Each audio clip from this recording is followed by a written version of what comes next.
خواجه عبدالله انصاری چه زیبا می فرماید: بسیار کسان به نام همدلن، لیک از دل بیخبر و بیعملن. برادری نه به خون و نسب است، دل به دل ببند آن است که هست. واقعا مردم شریف هرات برادریشان را، همدلیشان را نشان دادن. جا دارد که تشکری بکنیم از مردم شریف هرات که با این فرهنگ غنیشان همیشه برادری و همدلی و هموطنی را نشان دادن.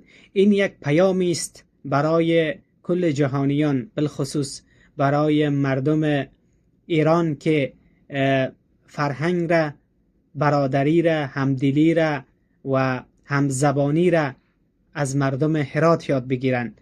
آنها بنام فرهنگ دارند، اما مردم شریف هرات و مردم افغانستان به عمل فرهنگ دارند. فرهنگ زیبا این را میگوید: مردم هرات و مردم افغانستان با فرش سرخ، با دستک گل از مردم رنج دیده مهاجر، به غارت رفته مهاجر پذیرایی میکنند.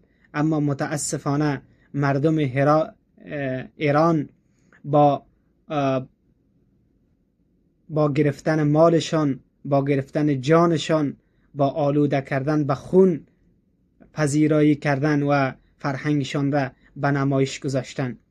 این روزها میگذرد، سختی ها میگذرد. همیشه دنیا به کس پاینده نیست که همیشه این قدرت و این قدرت ظلم به شما باقی بماند و مردم افغانستان هم همیشه محتاج به در شما باشد.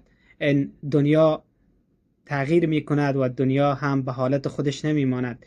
روز برسد که شما با پذیرایی مردم افغانستان روبرو شوین، برایتان فرهنگ را، پذیرایی را از مهمان خانه یا از کارگر خانه یا از زحمتکش خانه برایتان به نمایش بگذارد که چگونه از کسی که به خاطر خدمت به خانه او آمده یا به خاطر مهمانی آمده، گرچه مهمانی نیست چون که صاحب خانه به همراه مهمان این گونه رفتار نمی کند، بله زحمتکش بودن، آباد کردن وطنتان را، خدمت کردن به وطنتان، اما در آخرین فرصت بسیار بسیار زیبا پذیرایی کردین.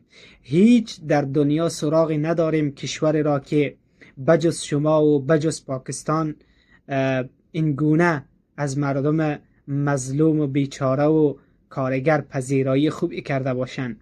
هیچ کشور دنیا، در هر کشور دنیا برین حتما با دست پر برمیگردین، اما متاسفانه هرچی زحمت کردن، هرچی به دست داشتن، پس به غارت بردین و بسیار با فرهنگ غنیتان پذیرایی کردین. انشاءالله این سختی ها هم میگذرد.